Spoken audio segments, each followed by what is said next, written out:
안녕하세요. 안녕하세요. 저는 골드코스트에서 커뮤니티 파마시에서 일을 하고 있는 조현태입니다. 저는 현재는 커뮤니티 약국에서 같이 다른 약국이지만 약사로 일을 하고 있고 조만간 병원으로 곧 이직을 하게 될 김민아라고 합니다. 푸드 약사로서 느끼시는 보람과 어려운 점은 어떤 게 있을까요? 호주에서의 약국 포지션 자체가 독특한 것 같아요. 1차적으로 병원을 안 가고 약국을 오거든요. 그러면은 그 이상지구를 딱딱딱 이제 캐치하는 거는 약사들이 보통 하는 편이고 그거를 빠르게 판단을 해야 더 큰일 날 일도 안 날 수 있는 거죠. 병원은 가기가 힘들기 때문에 약국에서 그런 일이 은근히 생기시더라고요. 쓰러지는 사람들도 많이 봤고. 단골 할아버지가 있는데 그날따라 전동 칫솔 좋은 걸 추천을 해달라는 거예요. 왜 그래? 하니까 얘가 너무 아프대요. 이빨이 너무 아파서 그래서 그런다 하니까 혹시나 해서 이게 혈압을 재보니까 그때 한 180 정도가 됐어요. 제 생각이 이제 이쪽 아팠던 것도 다 이제 뇌졸중 그 전조 증상이었던 거죠. 그래서 당장 이거 응급실 가자 안 가게 돼요. 설득을 해서 보냈더니 초응급이었던 거예요. 병원에서 혈압이 200 넘어가고 결론적으로 살렸고 아내분이 와서 고맙다고 막 하면서 또 한 가지는 뭐 얼굴이 좀 이상해 하다 보니까 병원 가봐. 왜냐면 심장의 문제가 바로 보였거든요. 그래서 갔더니 그날 바로 오픈하트 서저리를 했대요. 그래서 나중에 너는 기억 못하겠지만 너 때문에 나 살았어. 이런 케이스 할 때 너무 보람찼죠. 그런 거를 하면서 사람들이 잘 사는 모습을 볼 때 그때 보람이 많이 느끼죠. 힘들 때는 뭐 아무래도 뭐 단골이 이제 돌아가시거나 지난주에도 한 명 돌아가셔가지고 올 때마다 저만 찾던 할아버지였는데 갑자기 돌아가셨대요. 그래서 그때 감정을 추스릴 수가 없더라고요. 그때는. 약학하고는 관련이 없는 이력을 가지고 계시잖아요. 국가를 호주로 결정하신 이유하고 전공을 약대로 결정하신 특별한 사유가 궁금합니다. 물론 둘 다 원래 하던 항해사 일이 너무 잘 맞고 성향이 잘 맞고 좋아했는데 결혼을 하면서 좀 더 같이 있고 싶은 생각이 더 컸기 때문에 진로 변경을 이미 생각을 하고 있었어요. 사실 그렇게 생각을 하다가 둘 다 그리고 유학이나 이민에 관심이 많았었기 때문에 애초에 굉장히 오픈된 생각으로 여러 가지 국가를 고려를 하고 있었고 그중 영어권이 갈 만한 나라를 고르다가 제가 어릴 때 호주로 온 경험이 있었기 때문에 그거가 제일 컸었어요. 국가 선정 자체는. 저는 의학 계열에 관심이 많았었어가지고 많은 전공 중에 의학 계열이면서 너무 오래 걸리지도 않고 의대처럼 너무 공부는 안 해도 되고 그러면서도 이민에 유리한 직업을 조금 따져보니까 약대를 선택을 하게 되었는데 저는 사실 끝까지 항해사 경력을 살려서 뭐 석사 진학을 계획을 했었고 실제로 영국에 가서 어느 대학교를 갈지 투어도 한 달 동안 했었고 큰 메리트가 없을 것 같다라고 이제 결론을 내려서 처음에는 이제 타스메니아에 있는 해양 관련 쪽으로 이렇게 알아보다가 미나가 약대를 준비를 하면서 저도 옆에서 보게 되고 그러다가 이제 그리피스 대학이 너무 예쁘고 골드코스트가 너무 예뻐서 이렇게 좋은 데서 같이 공부해서 같은 곳에서 더 행복하게 살면 좋겠다라고 해서 이제 최종적으로는 그리피스에서 약대를 공부하게 됐습니다. 학생으로 이제 직접 졸업을 하신 상태에서 경험한 그리피스 대학교의 피드백. 도메스틱이든 인터내셔널이든 서포트 자체는 좋은 편이라고 사실 생각하는 편이에요. 특히나 신입생들을 위한 모임이나 멘토를 만나서 커피 한잔 한다는 모임을 주최를 한다든지 시니어들을 만나는 시간이 있다든지 아침에 시리얼바를 무료로 운영을 해서 밥도 준다든지 이런 게 사실 생각보다 프로그램이 다양한데 그렇게 대대적으로 막 홍보를 하는 건 아닌데 홈페이지나 페이스북이나 이런 거에 다 확인을 할 수 있으니까 그런 부분은 생각보다는 서포트가 좋다. 약대 측면에서도 봐서도 딱 약대 교수진들이 정말 친절해요. 심지어 수업 이외의 시간을 잡아서 뭐 질문을 한다든지 이런 것도 상당히 좋아합니다. 의외로. 이제 이번은 어땠어? 이거는 이해했어? 일부러 이름 불러주기도 하고 그런 라포 형성 자체가 너무 잘 돼 있는 교수진이어서 굉장히 좋다고 생각합니다. 솔직히. 저희가 점심을 먹고 있었어요. 오전에 렉처였고 오후에 워크숍이 있었던 과목이 있었는데 일종의 계산 문제였는데 렉처랑 좀 다른 부분이 저희가 발견을 했어요. 밥 먹고 있다가 질문 있다고 해서 이렇게 같이 풀었어요. 근데 교수가 이거 너무 좋다. 이거를 학생들한테 알려주자. 이러면서 너네 그럼 밥 먹고 이거 발표해 줄 수 없겠냐?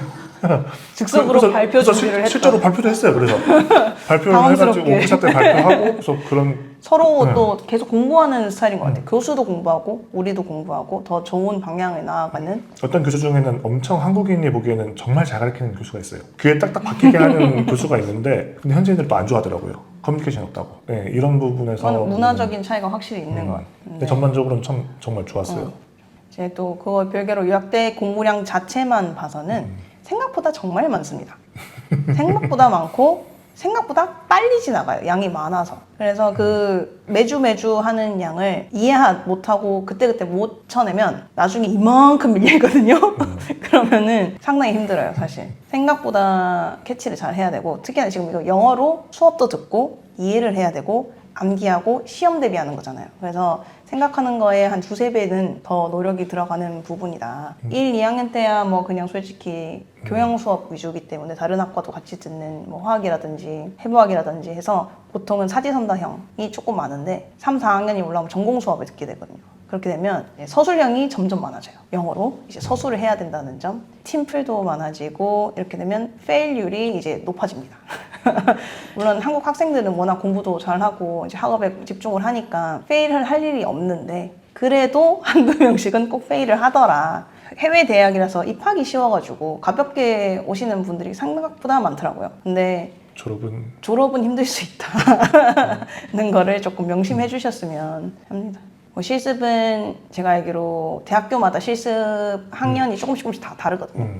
그리피스 같은 경우는 3학년 2학기 때 4주 정도 하고 지금도 같은지 모르겠는데 커뮤니티 3주, 병원 실습 1주 해서 총 4주로 구성이 되어 있습니다. 근데 독특한 거는 이제 학생이 직접 실습할 약국을 컨택을 해서 컨펌을 받아서 학교에 보고를 해야 돼요. 그래가지고 그 부분이 일을 하지 않았던 학생이면 조금 힘들 수 있다. 약국 찾는 것 자체가. 그리피스 제작 중에 어떤 경험이 취업에 가장 도움이 되었었는지. 그 박람회를 해요. 그리피스에서. 맞아요. 취업박람회. 취업박람회처럼 학생인데 약대 학생이라는 과업사라고 하는데 그 학생들이 실질적으로 오너들이랑 회사한테 연락을 해서 초대를 해요. 그래서 베뉴 예약을 해가지고 와서 선물도 주고 직접 만나고 그런 자리도 마련을 하긴 합니다. 그리고 레주메 쓰는 방법이나 뭐 커버레터 쓰는 방법 이런 것도 4학년 때쯤 되면 이제 시작을 하거든요. 되게 불필요하지 않나? 라고 생각을 했었지만 제가 이번에 병원 준비를 하면서 상당히 중요한 부분이었다. 그거 느꼈어가지고 그런 것도 중요하다고 생각을 잘 가르치고 있는 것 같아요. 졸업 후에 첫 약사의 자격은 어떻게 구하셨나요?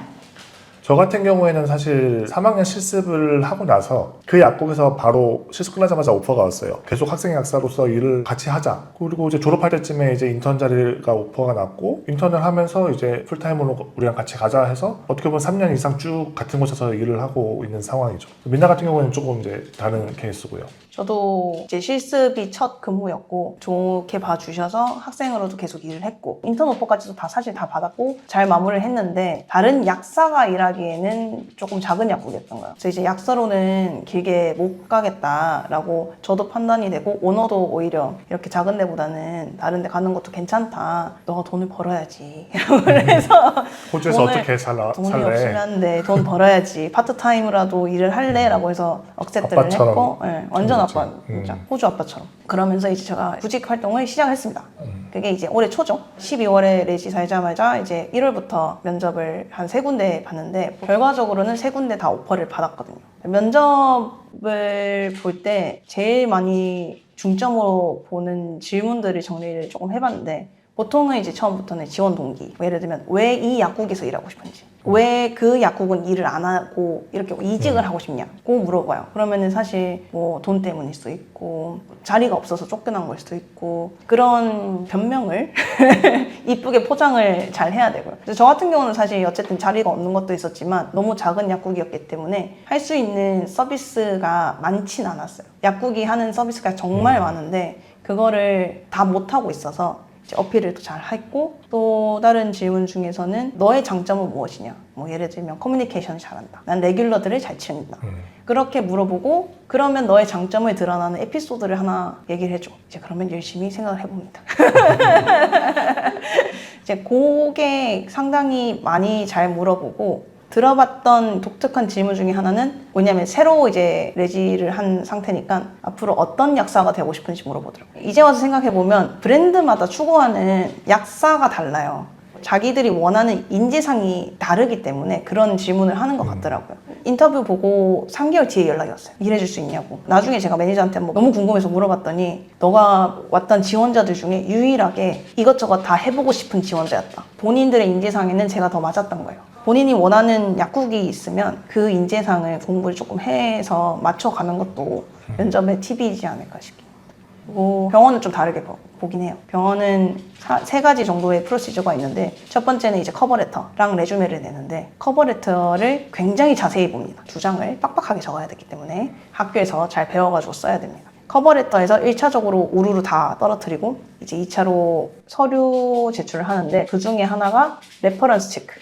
그래서 레퍼리가 무조건 2명 이상 있어야 돼요. 병원 같은 경우는. 저도 상당히 가볍게 생각을 했는데 레퍼리한테 질문 20개 이상을 넘겨줍니다.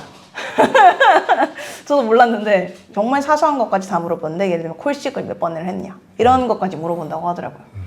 사실 가볍게 생각을 하면 그냥 나 아는 사람 추천인으로 보통 쓰는데 이 경우는 정말 날 잘 아는 사람이 써줘야 되는 거예요. 자세히 써야 되니까. 그래서 무조건 인턴 때의 나의 프리셉터, 사수 혹은 이제 동료인데 나를 정말 잘 알아야겠죠. 그렇게 되면 잘 아는 동료거나 근데 동료보다는 매니저급이거나 오너급이어야지 그 질문에 정말 잘 해줄 수 있겠더라고요. 그래서 레퍼런스가 중요하다는 거를 그때 처음 이제 경험을 직접적으로 하게 된 거죠. 그러고 나면 이제 3차 때 면접을 봅니다. 그랬어요. 쉽지 않았어요.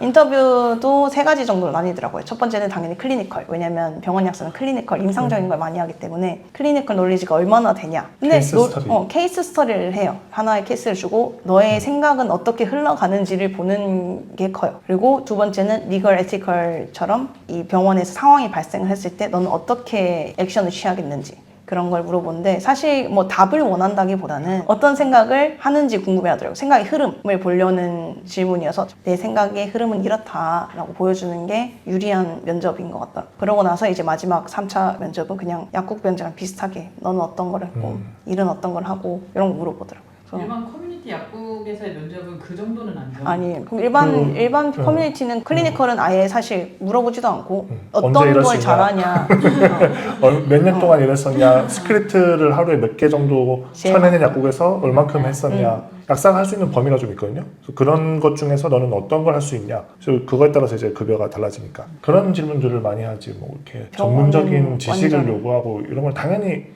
시험을 패스하면 안다고 가정을 하는 것 같아요. 그래서 한국 약사보다 호주 약사가 일을 하는 범위가 너무 넓어요. 생각보다 많이 다른 것 조금 같더라고요. 좀 확실히. 다른 것 같아요. 네. 어느 약사가 더 좋다 이거보다는 조금 접근하는 게 다른 것 같아요. 돌이켜보시면 취업 준비 과정에서 가장 도움이 되었었던 준비가 이거였다. 민나는 물론 면접이 많아서 준비 많이 했는데 저 같은 경우에는 그 지금 일하는 약국이 너무 마음에 들었어요. 처음부터. 그래서 그 약국을 가고 싶었고 그러다 보니까 마음가짐 자체가 여기서 살아남아야겠다. 학생 때 나는 여기서 제일 모르는 상황이고 적어도 민폐는 끼치면 안 된다. 그래서 약간 윤활제 같은 역할을 하고 싶었어요. 이 사람들이 일을 이렇게 쳐낼 수 있도록 미리 준비해주는. 어떤 게 좋을까? 뭐 쓰레기통 꽉 차고 있으면 치워버리고 그런 것들을 이제 하다 보니까 그걸 좀 좋게 봐서 오퍼도 받았던 것 같아요. 사실 그런 게 취업 준비라면 취업 준비였지 않았을까. 약사가 되기 전 인턴 때 저희 약국이 그 백신 서비스를 되게 많이 하는 약국이에요. 각종 백신들을 약사가 놓을 수 있는데 그게 약사 관리 하에 인턴도 할 수 있거든요. 그래서 인턴으로 하면서 나 백신도 하겠다라고 이제 어필을 했고 약사도 그걸 원했고 그래서 그 코스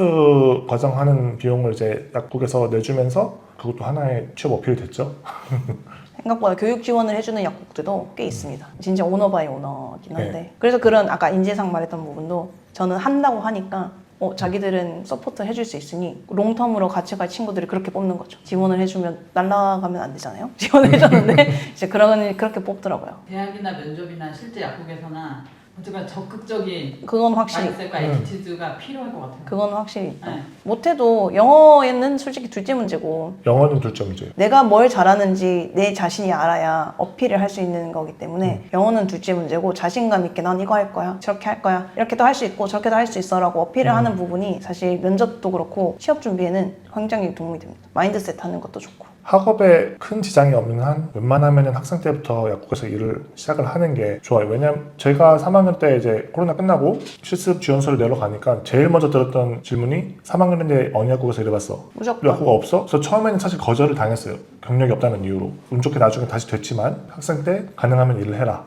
네. 현지 학생들도 다 이제 일을 하면서 공부를 하는 게 일상이고 어쨌든 약국에서 일을 하니까 수업 내용이 훨씬 이해도가 높아요 사실. 뭐 단적인 예로 우리나라에서 타이레놀을 부르는 거 파나돌이라는 거 따로 부르고 있고 근데 그 사소한 내용조차도 모르니까 수업 내용을 생각보다 이해하기가 어려워지던 부분이 있기는 합니다. 취업을 시작해야 일 경험이 있으면서 실습을 구하는데 유리하고 인턴 구하는 데까지도 이게 연장이 되기 때문에 가능하면 적어도 2학년, 3학년 때부터는 일을 시작하면 좋지 않는가. 취업을 염두에 두고 학생 때부터 준비를 해라라고 말씀을 주실 만한 게 계속 학생 약사로 경험을 계속 쌓아라. 지금 골드코스트가 약국이 굉장히 포화 상태고 학생들이 이미 일하는 학생들이 너무 많아요. 근데 이제 호주 특성상 새로운 약국을 여는 게 굉장히 어렵거든요. 그래서 약국 수가 늘지는 않아요. 거의 고만고만한데 그냥 약국의 오너가 바뀌냐 이 차이란 말이에요. 그렇게 되면 이미 일하고 있는 학생들이 빠질 리가 없는데 그리고 특히나 인터내셔널 스튜던트 같은 경우는 차가 없으니까 트램이나 버스 라인 쪽으로 가는데 이미 국제 학생들이 다 일하고 있는 상태이기 때문에 조금이라도 빨리 시작을 할 수 있다면 적극적으로 해야 나중에 실습할 때도 내가 어필을 할 수 있고 저희도 같은 케이스지만 실습을 하고 혹은 일을 하는 약국에서 인턴 오퍼를 받는 경우가 많습니다. 오너 입장에서도 이 약국에서 일했던 사람을 인턴을 뽑고 싶지 새로운 사람을 덜컥 뽑기는 사실 힘들거든요. 학생들 입장에서도 일을 했던 데서 인턴을 시작을 하는 게 조금 더 편리하고 그리고 이 약국에 과연 내가 인턴을 바칠 만한 약국인가가 판단이 돼요.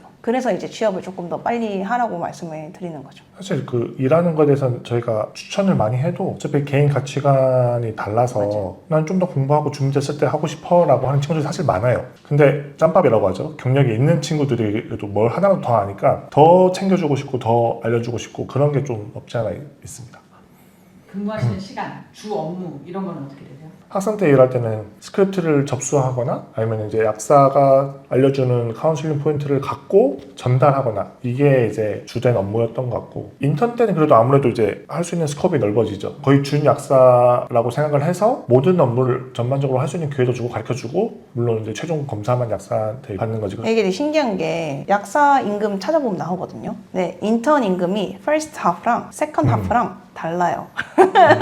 근데 그만큼 배우는 속도가 확실히 first half는 아무래도 학생에 조금 더 가까운 느낌이고 second half는 거의 준약사 수준으로 일을 하다 보니까 그렇게 나눠져 있는 것 같더라고요. 애초에. 그렇게 생각하면은 확실히 점점점 배워 나갈수록 할 일이 많아지고 하는 거죠. 그리고 약국마다 또 너무 약사가 하는 그 업무 맞아요. 범위가 달라요. 물론 병원이랑 커뮤니티 다르지만 또 커뮤니티 내에서도 브랜드마다 그리고 그 브랜드 내에서도 풀타임으로 일하는 레귤러 파마시스트가 있고 아니면 로컴이라고 해서 중간중간에 조금 손이 모자랄 때 와서 하는 로컴 파마시스트가 하는 일 이게 할당된 구분이 약들이 되기는 있어요. 하는 것 같아요. 이게 사실 진짜 정말 약국마다 달라요. 어쨌든 풀타임의 의미 자체는 주에 38시간인데 약국의 필요에 따라서 저는 인턴 때 완전 픽스된 시간만 일을 했고 이쪽은 시프티가 계속 바뀌는 스타일이고 병원 약국마다 조금씩 달라요. 캐주얼은 완전 이제 컨트랙에 따라서 저는 21시간도 해봤고 31시간도 해봤고 캐주얼은 계약 조건에 따라 그냥 맞춰가면 되는 거고. 그래서 한국처럼 막 정규직, 계약직 이런 개념은 조금 없는 것 같아요. 뭐 계약직이면은 뭐 내가 고용에 대한 안정성이 좀 떨어진다 이런 건 없고 딱히 없는 거. 내가 사실 어떻게 보면은 이거를 잘 이용을 하면은 내가 원하는 시간에 이제 그게- 파트타임이든 캐주얼이든 그렇게 해서 자기